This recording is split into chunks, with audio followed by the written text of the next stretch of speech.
right, well, we've got a good amount of folks on the line here, so we can go ahead and get started. Hey, everybody, thank you for joining us for our Tuesday chat. I'm Eli Beckman, I'm the mayor. We've got a lot of great staff with us. We've got town manager Todd Cusimano. We've got assistant town manager Rebecca Vaughn. We've got fire chief Ruben Martin. We've got our code enforcement and communications director, Mike Moriarty. We got planning and building director, Adam Wolf. We got public works director, RJ Suko. I'm not sure if we may have one or two others join us, but we can go ahead and get started here.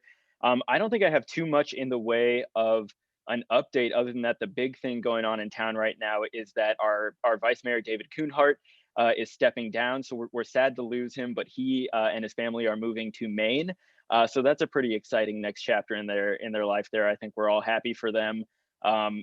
We had a kind of application window that was open for, how long was it open? A week, 2 weeks, to 3 weeks, okay, to accept applications for members of the public who wanted to apply to fill the David seat for the remainder of his term. So it's about, what, a year and a half left. So it'll be the November 2022 election is when that term ends. So that seat will be up for re-election along with me and Bob Ravazio. And so we got a lot of great turnout from the community, which was fantastic. I was thrilled to see that because I know in our last election cycle, we could barely find two candidates to fill the two seats. And fortunately, we got two great ones. But, it's really nice to see, how many residents are really interested in serving our community. It's been heartening to see. I think maybe not having to campaign had something to do with it. But we're really grateful to all of the smart and qualified residents who stepped up and threw their hats in the ring. We're going to be going through that process on March 16th, which is when we have our next town council meeting. And basically, we're going to start a little early. The council is going to interview all 11 of those applicants, all in public. So it'll be a public meeting. We're going to interview those applicants, may have like a little short recess, and then we'll start basically a special town council meeting. And what we're going to do at that meeting is basically deliberate on the interviews and ultimately vote to appoint our newest council members. So that's pretty exciting. This is all public. I think, Rebecca, all of their applications are online already, right? Correct. I was just going to ask to break in there with an update. So in addition to what you said, we did publish the agenda packet on Friday with the 11 applications and a staff report that will outline the process for the interview proceedings. So I'm encouraging the public to go take a look at the applications. We're already receiving emailed public comment for various applicants. So all of that will be uploaded to the town's website. I plan to republish the packet later this week with the interview schedule once I finalize that. So it'll be the same packet, only with the addition of the order in which they will be interviewed.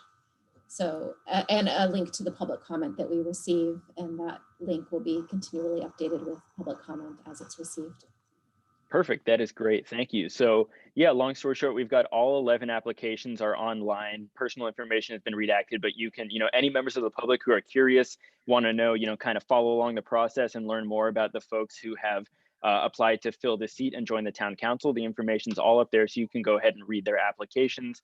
And we will be taking public comment, of course, to get the public's feedback on this at that March 16th council meeting. So it should be, it's going to be a long meeting, but I think it's going to be a really important and kind of thorough process where we're going to hear from all the candidates and kind of discuss them and get public feedback. So I'm looking forward to it.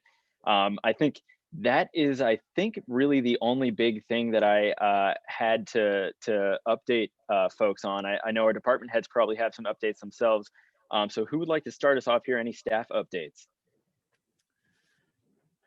Yeah, go ahead, staff. You guys want to start it off? Sure, I'll start it off. Just kind of an update for us. I know we keep harping every day about wildfire vegetation management. Summer's just right around the corner. We're already pretty soon going to be middle of March. Fire season will probably start sometime in May. Your Central Marin Fire Department is working vigorously to try to reduce the fuel that is along our primary and secondary evacuation routes.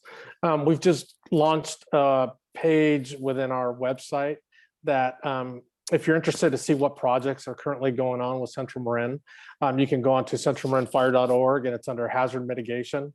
And you can see what we are currently doing and what we have planned for this month. Also, tomorrow, Central Marin staff is meeting with Marin County open space staff along the railroad right-of-way along Tunnel Lane between Stetson and that area there of Chapman Park. to try to identify what fuels reduction projects can get done in that particular area that'll affect everyone along Montecito, Tunnel Lane, and Stetson Lane, which hopefully will reduce some of the hazards that are there. And we're anticipating that the work will hopefully start if there aren't any snags in the roadway, no pun intended, hopefully get the work started within about 30 days. And with that, that's the end of our report. Great. Thank you, Ruben. Thanks for all the great work that you and your staff are doing there. That, like you said, fire season's coming up on us. It's going to be here quicker than we realize. So thank you. Who else would like to update us? Yeah, Mike. Sure. Thank you for the opportunity. So I just wanted to start with saying that we've hired a new code enforcement officer. So I'll start from the code enforcement perspective. His name is Adam Wiley. He's a local resident here in Corte Madera. He's been on for a little over 2 weeks now. And over the last 2 weeks, we've really been able to accomplish a lot. We've a lot of things kind of took the back burner while we've been dealing with COVID situation. We've been able to start addressing some community issues with vehicles that need to be addressed in the community. Dogs off the leash. We've done regular rounds at the park. We've created informational flyers. We are working with the town's attorney right now to develop a citation process in a more progressive, disciplined fashion for those who are not cooperating and continue to be issues. But you know, we always start with the educational aspect first, but that over time has proven not to be as successful as we'd hoped. So really excited about some of the things that are happening here in our office, but I would like to start that, at least state that with every situation, we're trying to educate first, and we're not trying to be, penalize our residents. We start with a courtesy notice, then potentially a notice of violation, but we want to be understanding. We are understanding, and we want to work towards resolutions that benefit everyone in the community. And so we're not singling anyone out on any of our enforcement efforts. Additionally, the newsletter. I hope all of you are signed up for the newsletter. Lorena, Rebecca, and I have been really trying to get ahead of some community issues and letting you know of projects ahead of time, so you have time to comment, to discuss. We're trying to engage our community as best as possible. We're trying to learn from some mistakes we've made in the past and create more opportunities to discuss community concerns with you in the future. So if you haven't signed up for the newsletter, please do. If you have any questions for staff outside of this environment, please engage us. We're happy to do what we can for you. And then lastly, if you're not following the local news, PIO conference on Monday, we learned that Marin County is between 25 and 30% vaccinated as a population. So that's rather substantial. We're one of the higher groups. And so we hope to continue to increase that number. So that's my update. And again, I'm always available for questions, comments, concerns, email, phone, whatever. I'm available. Great. Thank you so much, Mike. Any other updates from staff before we turn this over to the public? Yeah, RJ. A couple quick updates. We heard about some Marin Municipal Water District work happening in Marina Village. So if you see some construction out there, it's them trying to get in front of our road rehabilitation project this summer. So coordinated effort, but also their crews. So let us know, but also try and contact them first if there are any issues. Secondly, we recently submitted a quick strike grant application. It went through TAM to MTC. We requested $600,000 to go toward our Casa Buena Complete Streets project, which is scheduled tentatively for summer of 2022. As part of that application, we're asking them to fund the street lighting component, which I know has been discussed recently. And so hopefully that'll come through and we can deliver on that. And then otherwise, a portion of that also just went to kind of deliver project shortfalls. And then one other that you might see some folks around town, we're doing an LED streetlight audit. And so they're going around taking inventory, really kind of analyzing the LED or the incandescent lights that we have and how to most seamlessly make them look similar, but with LED in the future, and also possibly better if they see something that just doesn't look right. So you may see some folks in your neighborhood doing that as well. So that's it. That's great, RJ. Thank you. And I know Patty's on the line, and she and her neighbors are going to be really grateful to hear that it looks like there should be some lighting included in that Casa Buena Complete Streets project. Todd, go ahead. Ashley, did you have an update? I don't want to jump in front of you. Okay. I do. Just a quick update. 2 exciting things to share from Parks and Rec is that we have the first online California Watercolor Association exhibition. And so we have links to that in the newsletter as well as online. And a percentage of those sales do come to us. And it's just going to forge our future of having in-person art exhibitions and receptions and really nice things at the community center. So we're really excited about that. And the pieces are really beautiful. We have the spring digital activity guide that's ready, and that was also shared in last week's newsletter, and it'll be in this week's newsletter as well and on our website. And that is covering activities and programs March through May. And most of our summer programs are almost ready to share. Our camp is included in that information. Great, Ashley. Thank you. And sorry if I missed you. And then, if I could, boss, I just wanted just to touch on a few things. There's a lot going on. The county health order, as everyone knows, we're in the red tier, as Mike talked about. It looks like 96% of our schools have reopened to some extent. And Mike touched on it. Really, the focus with the vaccinations are 18 and older. And so if you take the population in Marin, which is about 260,000, but you take the population of 18 and older, at this point, 48% of our residents, approximately 100,000, have at least received 1 dose of the vaccination. And so we're well on our way, as Mike said, making some good progress. And we just received our first shipment of the Johnson & Johnson single dose vaccination. So a lot's going on there. Something we've been working on, again, it's been about an 18-month process, but through our finance subcommittee, staff will be meeting with the subcommittee tomorrow and really talking about the whole potential of funding, bonding our unfunded liabilities at a lower interest rate. And really what it does is it forms an arbitrage. I want to be careful with saying savings, but it's at a different interest rate. So this arbitrage annually of savings is about $600,000. And so what the committee is, because this is really the centerpiece of thinking about doing something like this as a tool in our toolbox, is to what do we do with that arbitrage on an annual basis per resolution and policy for the council. And so the subcommittee is going to take it up tomorrow, and we're going to provide a recommendation to the council for the April 6th meeting. And so we're going to come back to the council with some further education and ask the council to consider our recommendation of that policy. And an example of it would be, okay, every year you have that arbitrage of 600,000. So first you look towards, we made our bond payment, and then did CalPERS have a rate of return like they said they would at 7%? If they fall short, the first, part of that 600,000 goes to CalPERS to ensure that our unfunded liability doesn't grow anymore. After that, there will be a series of steps. It could go to our retirement trust fund. It could go to the retiree health trust fund. It could go to a reserve fund. The goal of this policy is not for it to ever become general fund monies. It's something that it is going to go towards our unfunded responsibilities over the next 20 years and really lock us in per policy at the council level. And so a lot of good work going on there. It's coming to the council on April 6th. As Mike said, code enforcement, he said it nicely. What I'll tell you is we're going through quite the challenge with our community.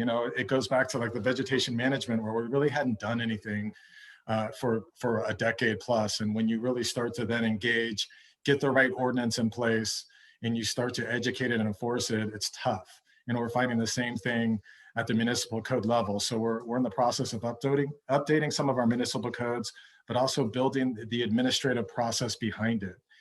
Historically, a lot of ordinances are misdemeanors by nature, and they shouldn't be. They should be handled like traffic infractions, so to speak, as an example. And so administratively, and so as Mike said, we are building the model behind it to issue a ticket, but also have an administrative process behind it.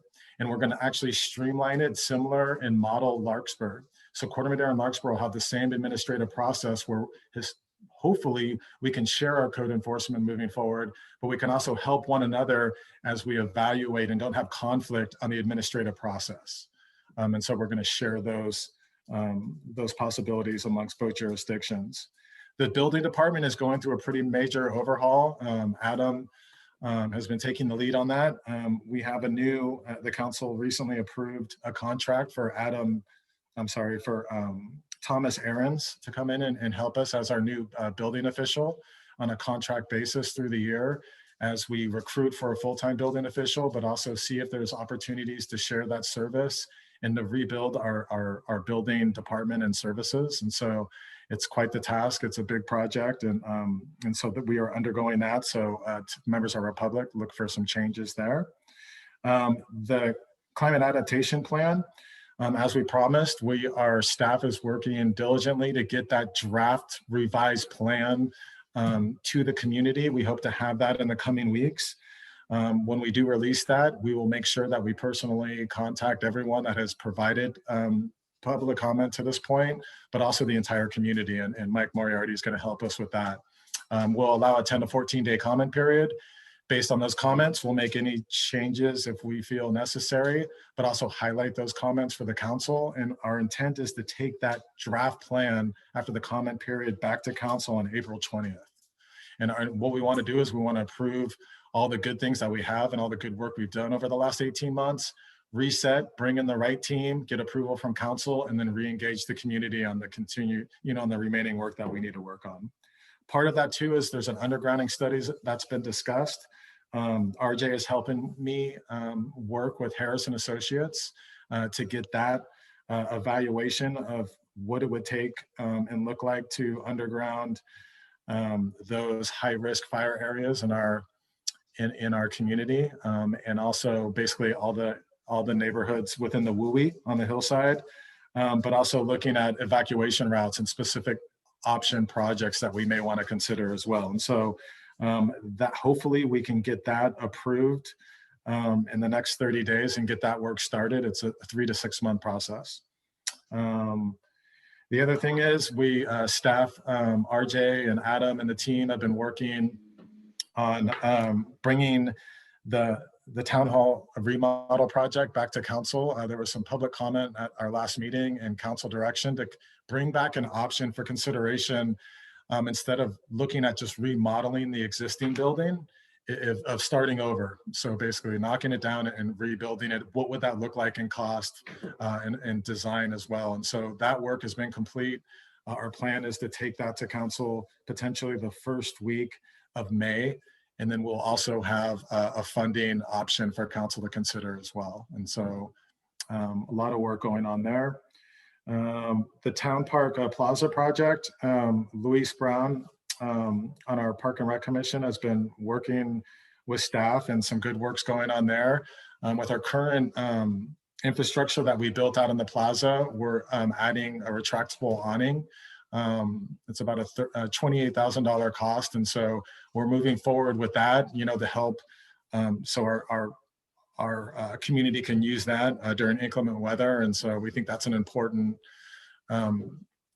amenity to add. And so that's coming, that's in progress now. And also we're going to work with staff to bring something to council on some furniture improvements for the plaza as well. And so that'll be coming shortly.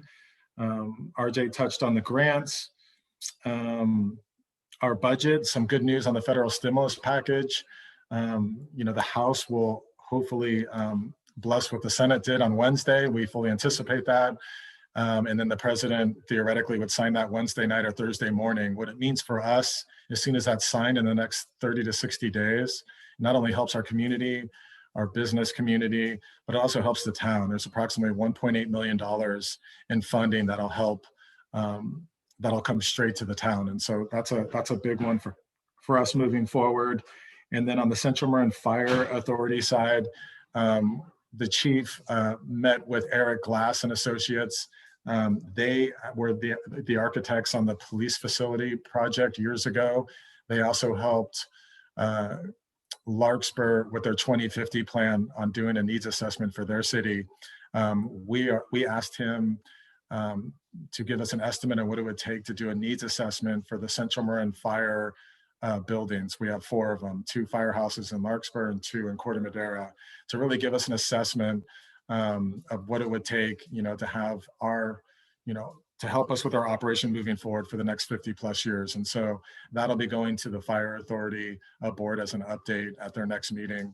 So you'll be seeing that, boss, since you're one of the 4 council members. But that's a big one too, as we move forward and work with the association on improving our facilities long-term within the authority, both Corte Madera and Larkspur. And with that, that's all I have. That is great, Todd. Thank you. And thanks everybody else for that was a fantastic, really comprehensive update there from all of you. With that, we are going to open this up to the public now for any questions that folks on the line have, or just any kind of comments you want to share, any topics you want to discuss. So if there's anything you want to talk about with us or our staff, please go ahead and just raise your hand via Zoom here, and we will start bringing folks on the line here. And we're going to start with Mr. Alan Blumenthal.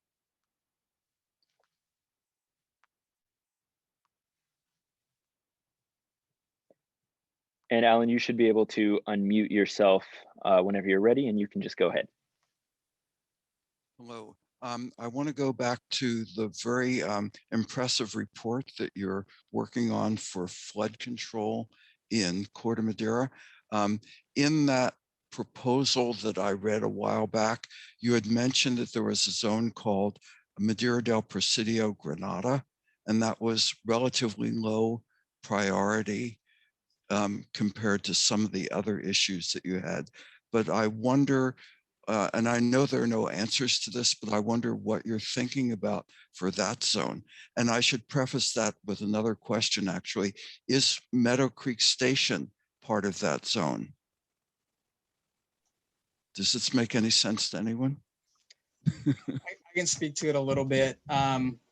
And I don't recall the exact verbiage, but a lot of the vulnerabilities in the climate adaptation plan are a trigger of potential sea level rise. So as we all know, Madeira del Presidio and a lot of the subdivisions are inland. And so they rely more on detention basins. So that part of the kind of equation of how we protect all of our residents from flood control, and that'll be included in a future storm drain master plan where we evaluate the capacities of those detention basins. So not forgotten, just a separate study that will happen here in the next couple of years. Well, I've been following our CoStar future for the last couple of years, and it really, Meadow Creek Station is in the San Clemente Creek drainage. And it's a little higher than our neighbors across Paradise Drive, but it looks like mid-century we're going to have significant flooding in the Meadow Creek Station area. And I'm just wondering, again, based on that, if there's going to be some planning. Yeah, and I'm happy to speak offline in more detail. One of our newest storm drain pump station is San Clemente Pump Station. That's the one there right off Madeira del Presidio. Right, I'm familiar with that. Yeah, yes. So that's one of our newest ones. So it's in good shape, but I'm happy to touch base with you. And it sounds like you have some specific knowledge that we can chat about. Yes, I've been talking to Dave Bracken about this for years, and really back to 2000. Yeah, absolutely. So let's talk offline. Yeah, absolutely. Thanks. I'll send you an email. Thank you. Perfect. Thank you very much, Alan. We are going to go to Barbara next. Sorry, I didn't expect to come up so fast. No worries. So I came in a few minutes late, and I didn't know if you gave an update on the opening on the town council. If I missed it, I apologize. Yeah, no worries. Yeah, so we did. Let me know if there's specific information that you're looking for. But to recap, we got, I think it was a total of 11 candidates for the seat. They all applied. We had a 3-week application period that closed, I want to say, last Monday, or was it 2 Mondays ago? So we've got all the applications in. They're all online. If you want to look through them, any member of the public can just go through and kind of peruse the applications. And then we'll be taking public comment at the March 16th meeting when we interview the candidates and ultimately deliberate and appoint a council member. And so, yeah, was there anything else you wanted to know about? No, I heard that a lot of people had applied and a lot of very qualified people. So I think that's really good. I guess the word got out that it's time to get involved, even for younger people with the town council. So great, good work, thanks. Sure thing. Yes, we've got a deep bench of talent in this town, which is awesome. Thank you, Barbara. We do not have any other hands up right now. We got a good number of folks on the line, so I know some of you out there must have, you know, questions worth asking or anything that you might want to bring up and just chat about. We're here for you. I'll also just mention that one thing that was cool was that Dick Spotswood, the columnist for the IJ, wrote his I think it might have been his most recent or 2 columns ago. He gave kind of a shout out to Corte Madera for doing this chat. So it was nice to see, you know, I think our staff getting the credit they deserve. You know, what Dick touched on in his column, what I think is really true, is that the great thing about this chat is that this is like the best opportunity we have to just have like an open, kind of unfettered discussion with members of the public. As everybody knows, at council meetings, you know, our interactions with the public are all really kind of strictly regulated by the Brown Act. So there's only one portion of the meeting where we can talk about things that aren't off the menu, are on the agenda. There's, you know, there's like the short little public comment periods, and we're not allowed to directly respond. So we can't really get into that, you know, that discussion, that natural back and forth with folks that I think a lot of people are hoping for, understandably, when they come to talk to the town council. So it's nice to have this opportunity. And with that, we've got a couple of hands up. So we're going to go to Patty next, and then Pat.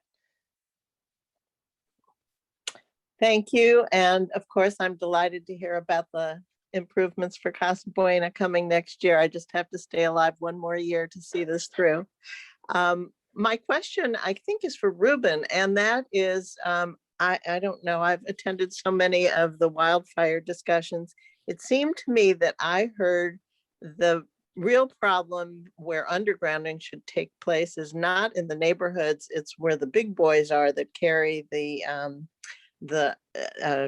major transmission line, or I don't know the right wording, but the major lines, and that it's kind of like the wrong selection to do it in the neighborhood area. And I wondered if Ruben could comment on that. Thank you.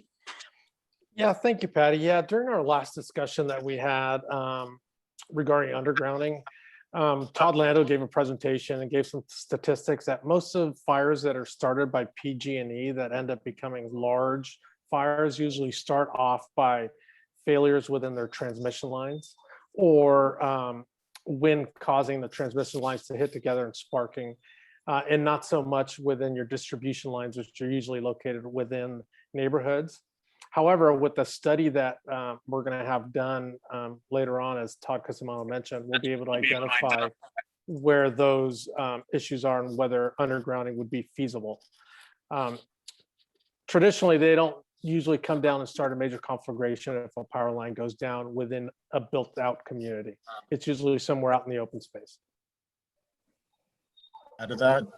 Thanks, Ruben. So Patty, I appreciate that question because it's something I should have clarified. So, you know, I don't want to say there's a disagreement between staff and maybe certain residents on the hillside regarding undergrounding, but, you know, the town of Corte Madera has a finite amount of resources when we talk about adaptation and protecting our town. And that's just, you know, I don't even want to throw out a number, but if as we go out 15 to 20 years, we have a finite amount. And so what we're going to do is we're going to rely on staff. It's the experts, like you asked Ruben, right? What's the science? What if we have X amount of dollars, what's the most bang for our buck? What keeps us the safest if we do something, like, right? And so that's where we're at. But I think this report will do 2 things for us. One, it'll identify those high risk lines. Are there any? If the answer is no in our neighborhoods, great. The second one is, you know, for like Christmas Tree Hill, for Chapman Park, for some areas on the east side, if that's one way up, one way down, ingress, egress, is there specific streets that we may want to consider? Like if one of those lines comes down and blocks the roadway, can we get people up or down that roadway, right? And then use that information and the cost estimates to really formalize something from a town perspective and use all of our political power to go to the CPUC and really push PG&E to be responsible for specific projects or areas that we designate as high risk or priorities to us. I think that's the piece that we owe to our community. We really haven't done that yet. We've relied on PG&E to do that assessment and respond to us. And I think this document and kind of having maybe initial disagreement on how to go about it with the residents, I think we formed kind of a really thoughtful plan to really go and try to attack this thing and to evaluate, all of our resources available to us. That sounds perfect. That sounds like the right way to do it. Follow the science is what we keep hearing, right? That's right. In public health, as with public safety. Yep. And I also, at the meetings that I attend for the age-friendly Marin and whatever, I'm always touting how proud I am that you do these chats, because I think it makes everybody so accessible, and it's a nice informal approach. So I now see the Tiburon is doing it. So you're paving the way, and I appreciate that. Thank you, Patty. Corte Madera is proud to be a leader in Marin. We're going to bring on Pat Ravazio next.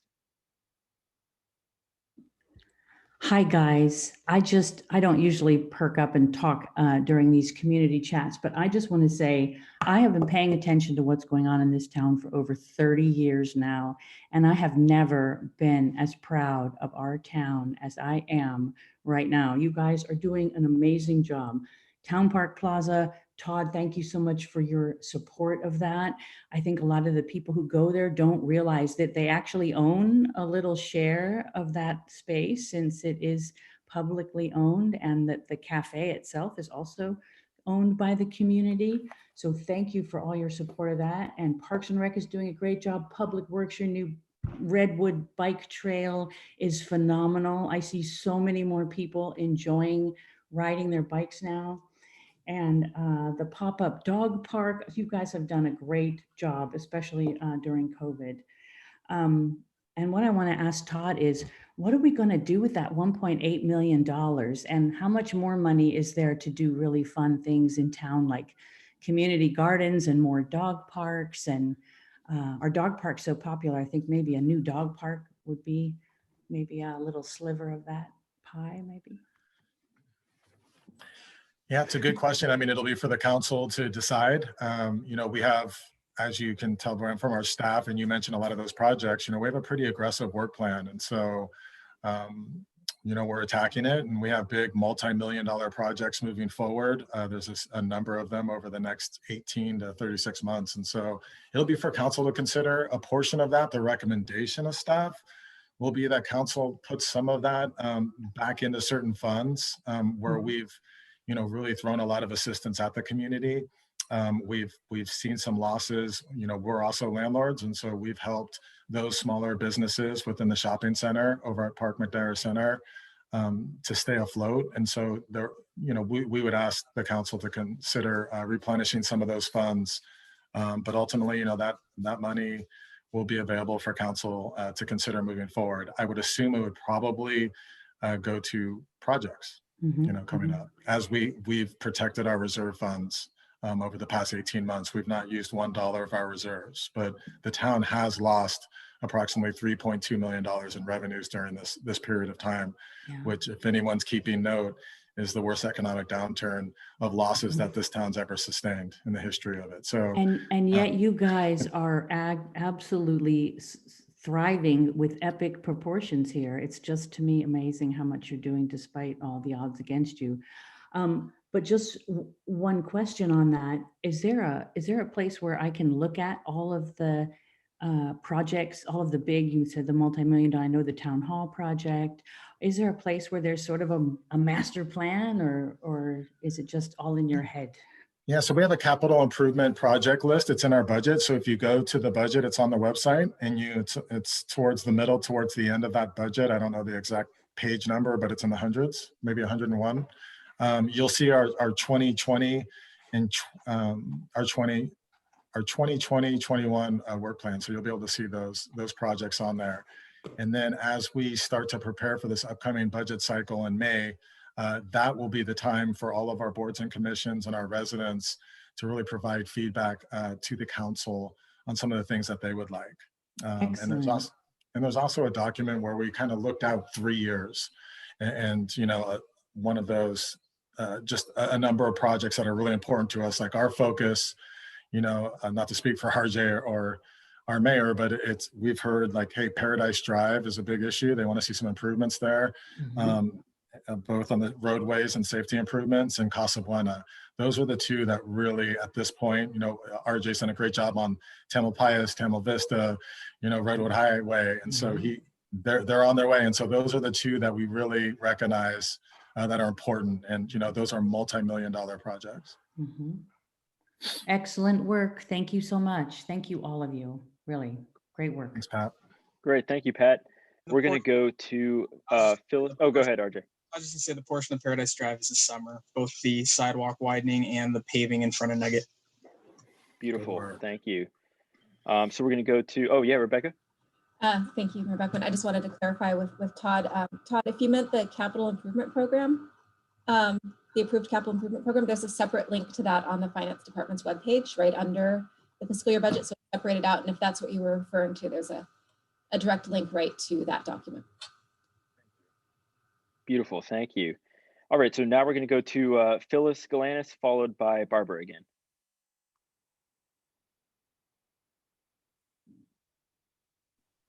Unmute. Thank you, Eli.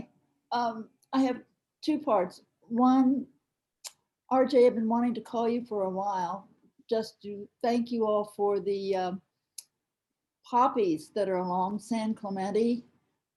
They're not being cut, which is wonderful because they have been so beautiful this year. So it's a real cheery thing to look at as we drive along there. So thank you for that. And I think it's for Mike. I have a question on leash ordinance. I walk the trail, the Corte Madera Larkspur Trail. I start at Tamil Vista and walk as far as I can walk. So is there a leash law in effect on that trail? It's our leash law is townwide, excluding your own personal private property.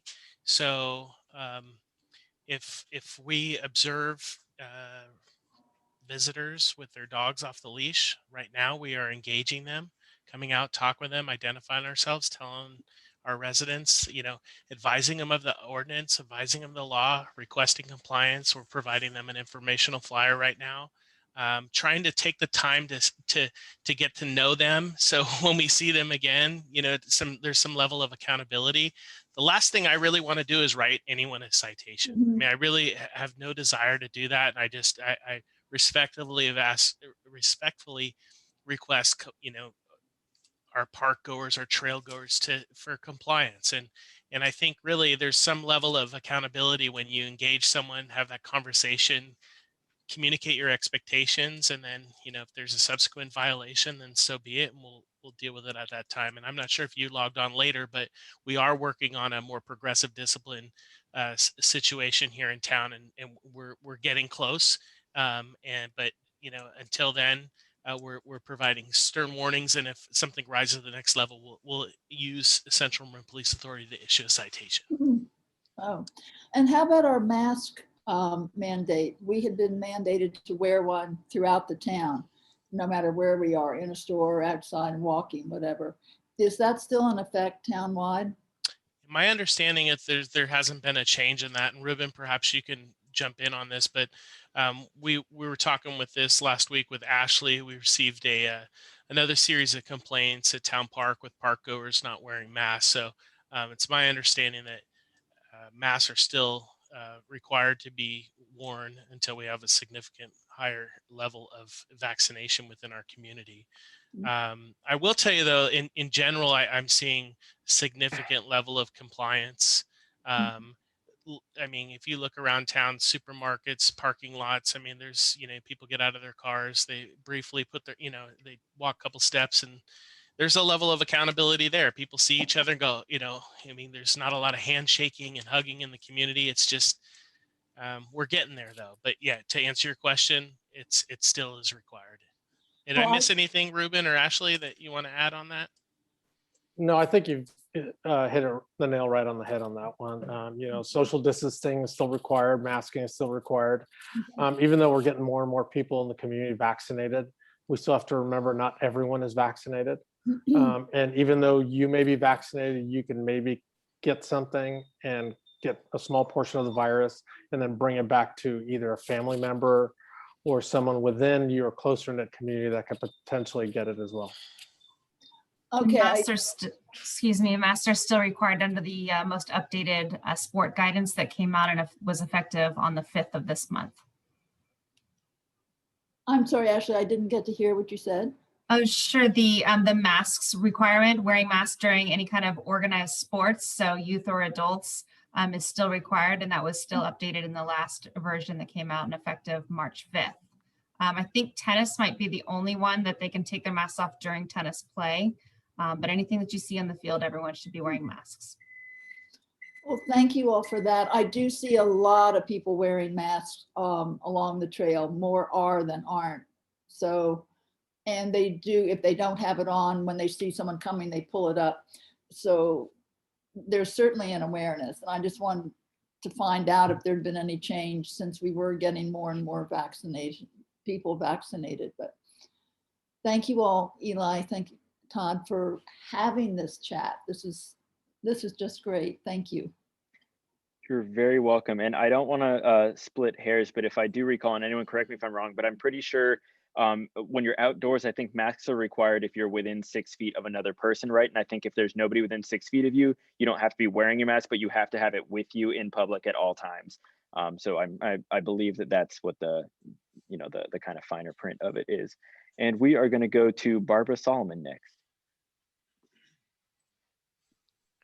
Yeah, hi. Sorry to pop up again, but I just wanted to second what Pat Ravassia said about the truly amazing job that your whole staff, everyone has been doing, despite the obstacles of COVID and the economic obstacles. So kudos to all of you, really. I can't thank you enough. Lastly, I want to say a shout out to Ashley. I believe you're responsible for the inspirational messages on the board in front of the community center. And they've been so uplifting and motivational, and we can all use some of that these days. So thank you. Thank you so much. Our team really enjoyed doing the February quotes for Black History Month. Great. Thanks. Great, thank you, Barbara. And yes, thank you to our staff. You guys do an incredible job. I know public service can be an oftentimes thankless job, and I think you guys kind of catch the brunt of it a lot of times. So, your grace and your performance, I think, means a lot to all the residents. So thank you. And we're going to go to Becky Reed next. Yes, hi, I agree. Wonderful job, everybody. So who's the next mayor? So the mayoral terms, like the reorganization of the council, is getting moved to, because I don't know if you caught this, but basically we had to move our elections again because they're tied to the state's elections, and the state moved their elections again. There's like nothing that California loves more than moving their elections for some reason. So our elections are being moved from when were they, like March and June, to basically they're going to be in November now always, right? Whenever we have an election from here on forth, it's going to be in November. Did I get that right, Rebecca? Well, the ordinance was introduced. Council has to revisit it, yes, and adopt it. And if that adoption takes place at the April 6th meeting, as anticipated, because it was unanimously introduced, then we'd move our elections from the statewide primary to the statewide general election. And that would stop the fluctuation between March and June elections and move it consistently to the November election cycle. And then council was asked to weigh in on the reorganization, which you just touched on. Perfect, thank you. Organization to coincide with the November cycle. Perfect, thank you. So Barbara, Becky, basically the way it's going to work from now on is that we're going to aim to reorganize at, I think, the first regular town council meeting after every November election. And then, like 1 year after that in between elections. So moving to like a November, late November, early December reorganization. So that's when the next mayor is going to be picked. But we will be picking a new vice mayor on the 16th, which is going to be the meeting where we appoint our new council member now that our vice mayor has resigned. Okay, thanks. Just curious. Cool. Yeah, you're welcome. Yeah, Mike. Since nobody's hands was up, I thought I would just circle back with something that popped up on our home key discussion group within the last week. And just to inform the community, it was a question regarding calls for service involving fire and police. And so I wanted to at least let our community know that just because police are responding to a call that's fire related doesn't mean that it warrants a police service call. So just to reiterate, every time there's a fire call for service or a medical aid call, at the same time, the police department is also being dispatched parallel with the services through the fire department. And in not all cases, there's a response. However, oftentimes you'll see fire trucks and police officers present from Central Marin Police Authority, but that does not indicate that there's an actual police call for service and there's a police matter being investigated. And that came to light last week when there was a question about fire trucks and police cars fronting the Project Home Key location, and it just turned out to be a medical aid call, and the police were dispatched. And just to circle back even further, Home Key, we've had residents in there, approximately 9 within the last for the last 2 weeks now.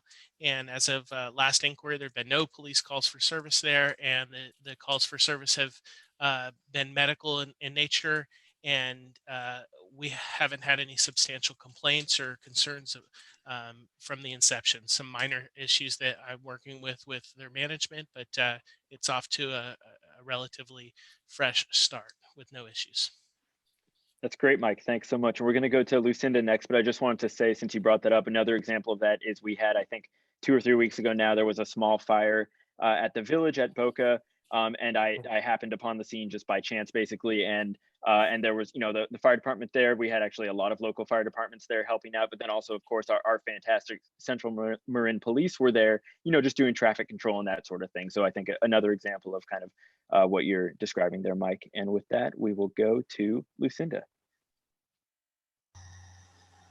Hi, everyone. And I second what the comments have been. I think it's great to have this afternoon chat. I apologize I was late, but I did want to just check, since we're going to have a NRG drill, earthquake drill this Sunday.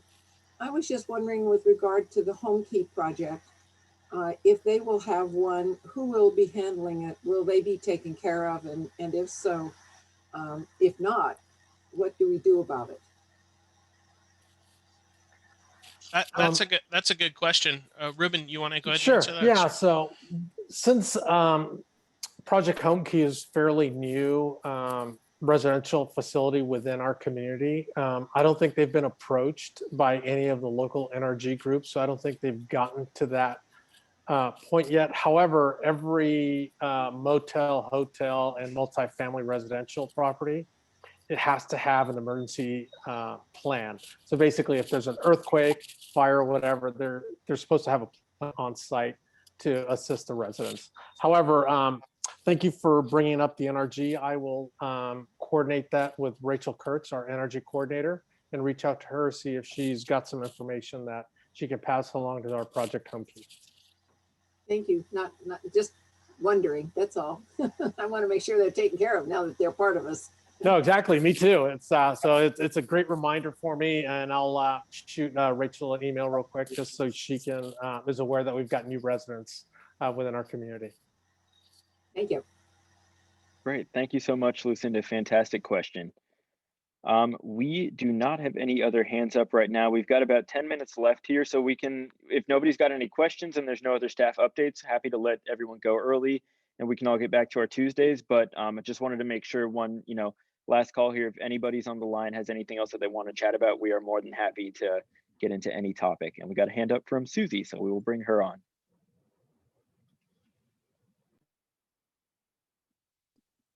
Hi, you guys. I actually sent a note in, and I think that RJ answered the question, but it was in regard, I know Paradise Drive, the condition of the roadway has been discussed a couple of times, and I believe that the plan is that the pavement will be redone after the sidewalk is done. Is that correct? And is the what is the timeline on that? I thought I heard RJ say earlier, just briefly, something about that being done this summer, but I also would like to know what that means. This summer could be as late as September. The chuck holes are really getting worse there. But Eli, you drive by that way, particularly the area between Nugget and the light, actually. And I mean, I think bicycles are somebody's gonna dump their bike there. Maybe, I'm wondering if something temporary could be done if we have to wait a while. That's all. Sure, thank you, Susie. And it looks like RJ had to run. He may have had another meeting. Rebecca? Thank you, Rebecca. Susie, I did get your email this morning on the public comment email, and I forwarded it to RJ. I think it was a general infrastructure question. So he has that email, and that may be why he touched on it, but we'll get back to you with more details.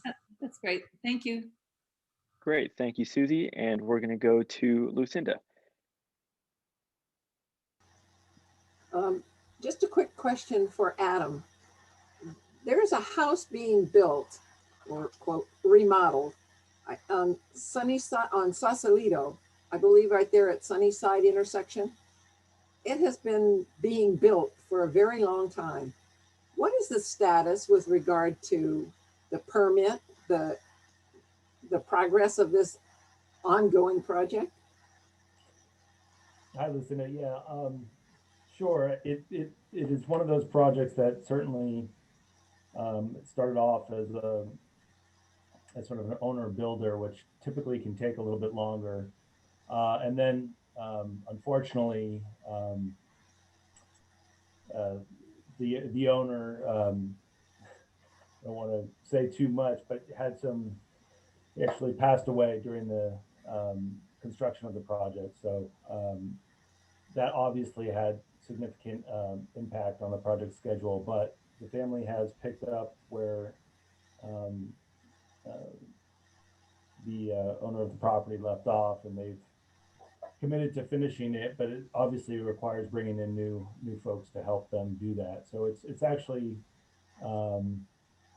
someone who has lived in the Corte Madera community for a long time, well known to probably many folks, and really actually a sad situation. But that's just to be transparent about what happened there. That's what's going on with that property and why it's taken some time. Really, our hearts go out to the family. We're doing what we can to help facilitate the completion of it without too many hurdles. Obviously, it's really just finishes now on the inside, and I think the intention is it will be sold though relatively shortly.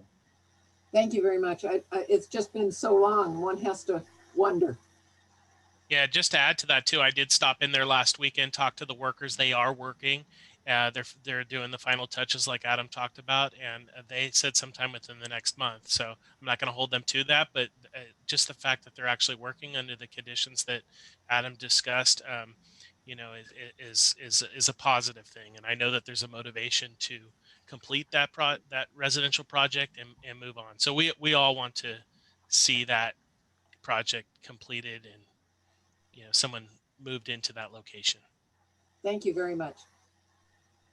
Great, thank you, Lucinda, and thank you, Adam, for letting us know what's going on there. Sorry to hear about that situation, but glad that the family's been able to move forward with that. We don't have any other hands up right now. I saw a hand flicker up briefly from Corte Madera resident, and I just wanted to say to that person or anybody else on the line, if you want to ask a question via the Q&A and just type it in, that's always an option too. So if anybody doesn't feel like speaking for whatever reason, you can also just use the little Q&A feature here. And do we have any other folks on the line who want to ask any questions or talk about anything? We've got about 5 minutes here left. Not seeing any hands. I have a quick announcement, Mayor Beckman. Yes, please. Just if anybody is involved with coaching or volunteering with youth sports, there's another email that went out for vaccination opportunity this Saturday on the 13th. So for any of those individuals, check in with your organized leader, and they can get you a special letter to bring in and you can get your appointment. Perfect. Thank you so much, Ashley. And with that, no hands up and no Q&A questions coming in here. So I think we can go ahead and wrap up a few minutes early. So I want to thank everybody. Thanks so much to our staff for taking the time to be here with us and your fantastic updates and answers to everybody's questions. And thank you to all the residents who took the time out of your day to join us. It's always a pleasure talking with you. We appreciate this opportunity. And we hope to see you guys at the March 16th council meeting. Take care, everyone.